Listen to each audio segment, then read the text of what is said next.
Well, hello everybody. It is Charles as usual here, and it is such a pleasure to be with you. I have been renovating for a week because my house is in danger of becoming an ancient ruin. Heck, I could take you on tours of my house and point out the bits the Phoenicians built, or the Mudfighters built, or the Tartarians built before the Aussies arrived. But maybe instead I'm going to give you a video about the Sphinx, and we are going to go through so many discoveries, your eyes are going to fly out of your head and fly out the window, and the neighbors are going to pick them up and wonder what they are. So we are going to get into that. Now guys, this is just so interesting. Now Ancient Architects has come up with a theory that we're going to debunk.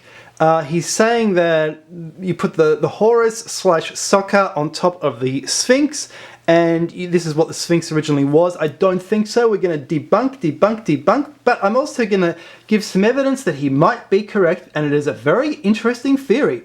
Also, a bit of a kerfuffle between Ancient Architects and CFAPs. They were making different videos. CFAPs saying, well, it's a dog, it's basically Anubis, similar to what Robert Temple is saying. You know, it's a great theory as well. Honestly, I don't know what to believe. I believe what I see, and what I see was, I saw twin towers here, therefore a type of lunar horns. That's what I thought it was. And I'm sticking with that. The lunar certainly goes with the whole thing. There is some immediate evidence for Ancient Architects, though. You look at this old bull figurine, this very ancient bull figurine, and it's essentially the bull/lunar horns, and it's the female goddess as well. But look at that head. That is a beak. That is a bird. Is this evidence for Ancient Architects' theory? Quite possibly, quite possibly. However, I do believe he is totally in the wrong place. I believe this is what he should have been looking for. That is the Mound of Sokar. That is it. That is the one, because there is too much going for this, especially the name Pyramid of Djoser. Djoser, that is the smoking gun. And we are going to get to that later on, which is very interesting. I also got to say, I have to say this, but I'm wondering how to say it without sounding bad. Ancient Architects, you need to cite. You need to cite. If I'm always saying, since my first video maybe, that this is some world mound or primordial mound or whatever, it doesn't matter how you twist the words around. You have to cite someone. You can't just up and say, 5 days after I make this video about this being a world mound similar to this sacred female world mound at Glastonbury, that, oh, I've just discovered the primordial mound of Sokar. It doesn't matter how you twist your words around, Ancient. You cannot usurp the results of someone's research. That is so bad, I do not know where to start. You need to start citing. You say you've cited me twice. We need to up that. We need to up that, mate. Now, let's not have this conversation again. Okay, thank you so much. So, let's get into it. Firstly, is this formerly a bird? Yes, it could be. And look, we are going to talk about so much stuff. So much stuff. But this ain't Sokar. This ain't Sokar. Okay, let me tell you why. For starters, it's in the wrong place. It needs to, if it's the Mound of Sokar, the primordial Mound of Sokar, and let's see what Ancient was talking about.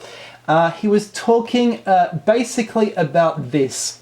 Now, Andrew Collins brought, I think it was he who brought this picture to the world's attention. I believe it's in the tomb of Seti I. And he called, it is New Kingdom, he called this Gizeh's cosmic blueprint. Such a very interesting description, because it seems to be what's going on at Giza. And it reflects totally what I wrote about in my book, In Search of the Origin of Pyramids, that a pyramid is the home of the fallen angel fire god. And we see him here crowned with a cartouche as if he were a king.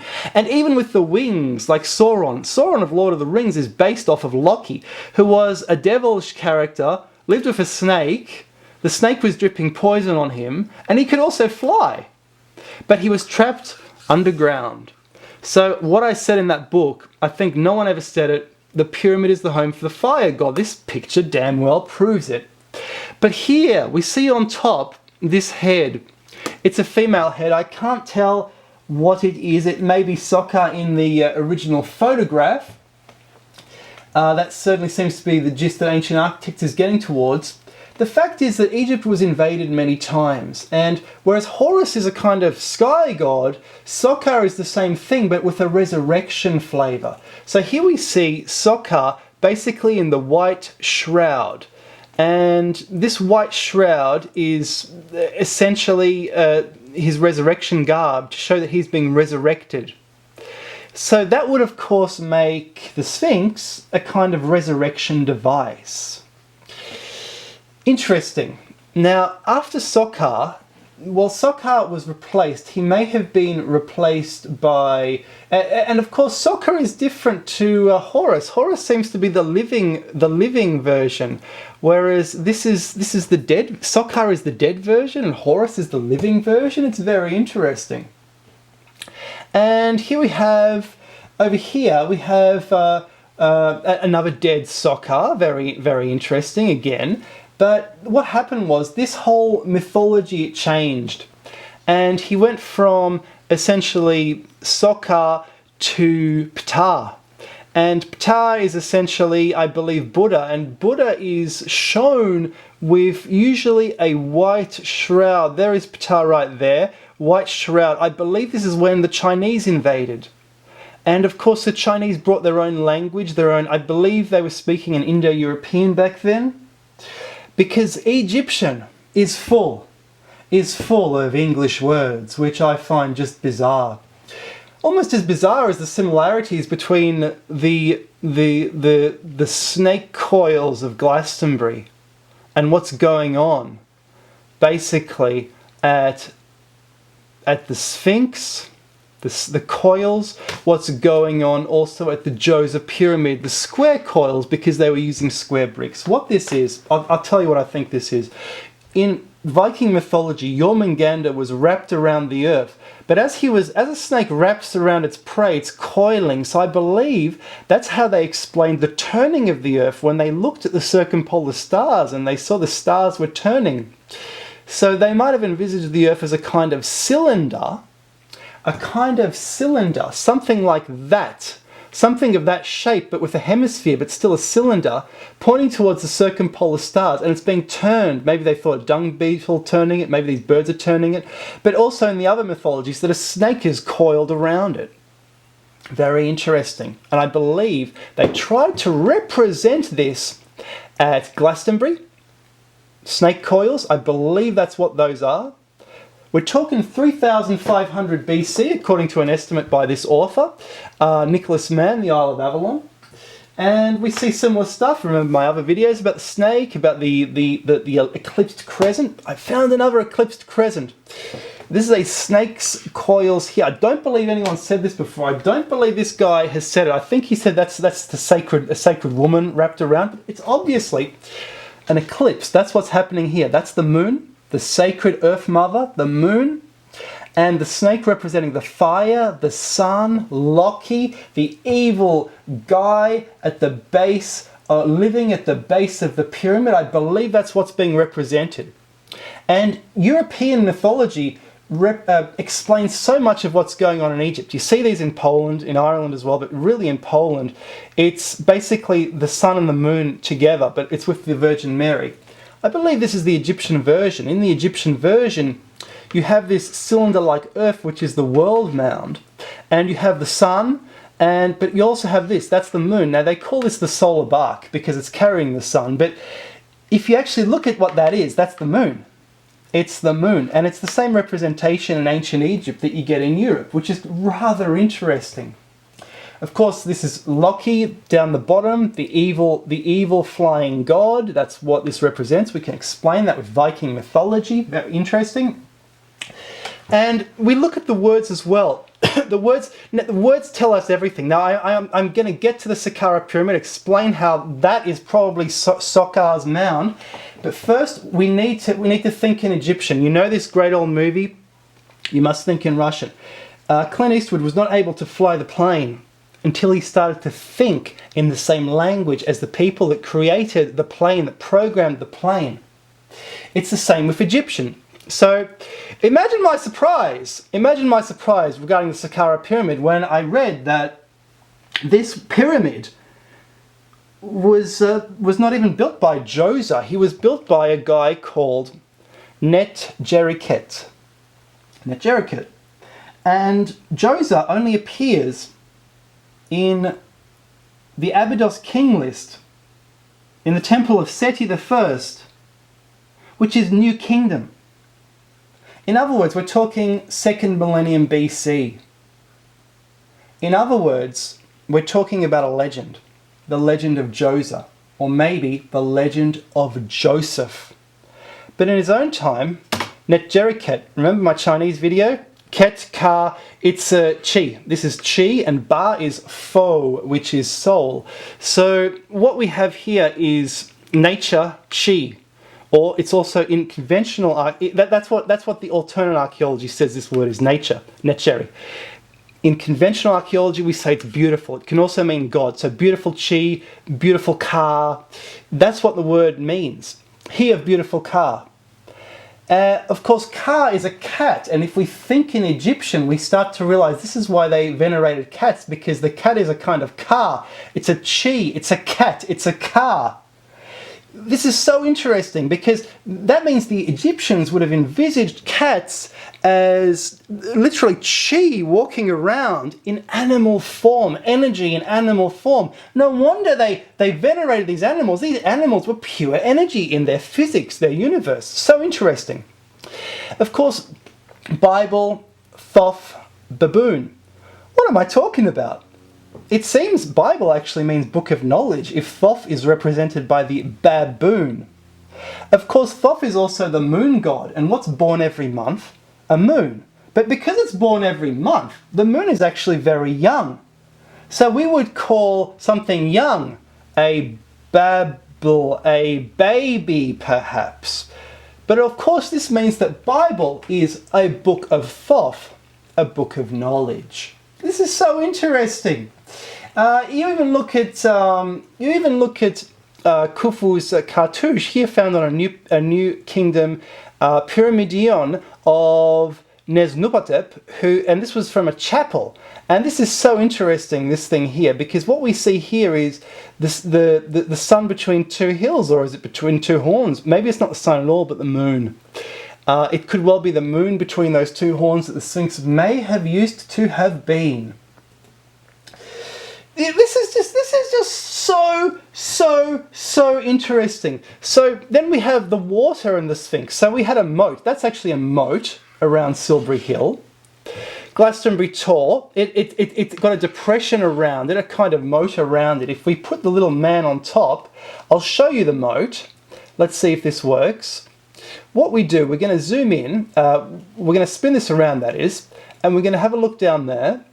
And basically what happens to the landscape is every time you do this is a different picture. Sometimes it's hippies, sometimes it's these people. The landscape actually folds down around it. There's a bit of a depression around this. And this was called the Isle of Avalon, which is just absolutely fascinating because it was seen as an island in the past, and it looks like an island from the distance. It is so beautiful. Look at that, it's surrounded by mist. It looks like an island. Unbelievable. Just like the Sphinx was an island.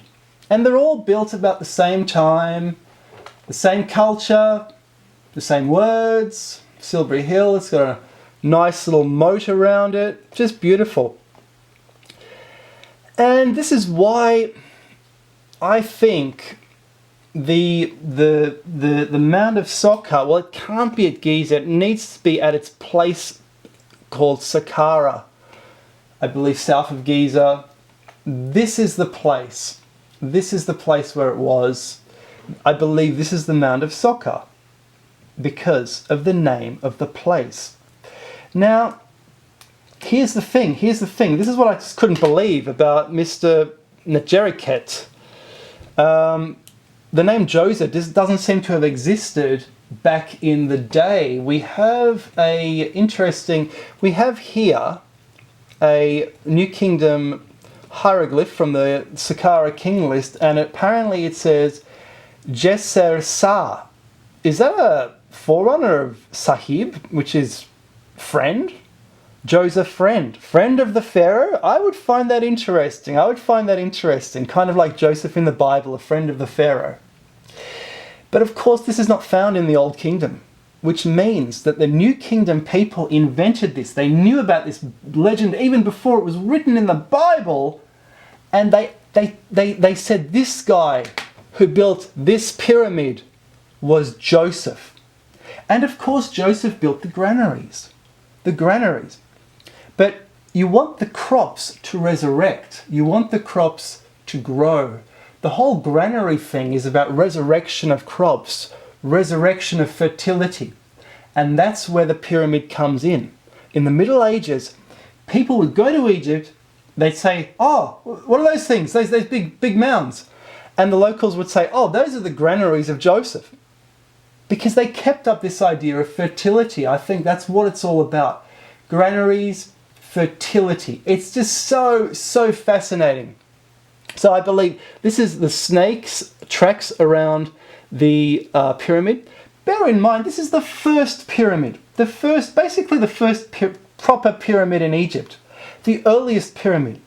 I was reading, it carbon dates, according to 1984 results, averaging 374 years older than the Cambridge ancient history dates the kings with whom the pyramids are identified, the Djoser pyramid.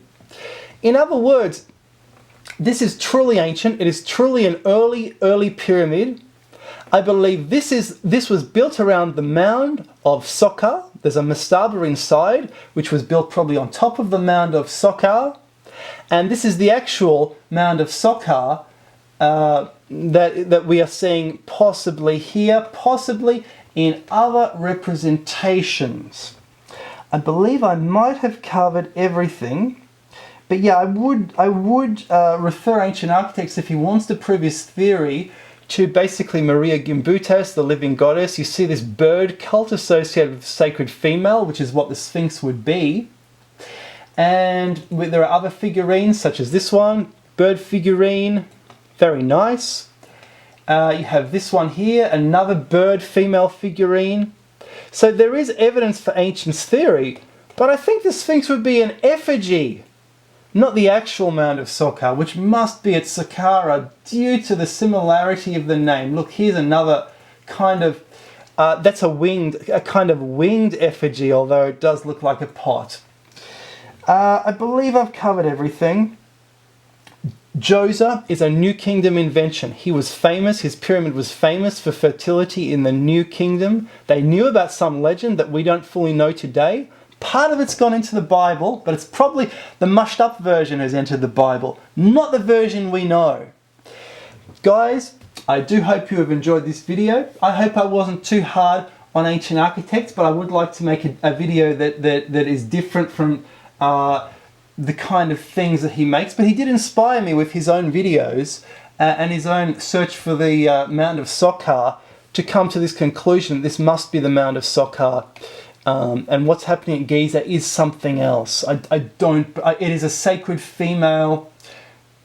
Yeah, I'm not buying into his theory. I prefer this theory. It's better. Look to where the name is, Saqara. It's as simple as that, guys. Cheers, and thanks very much.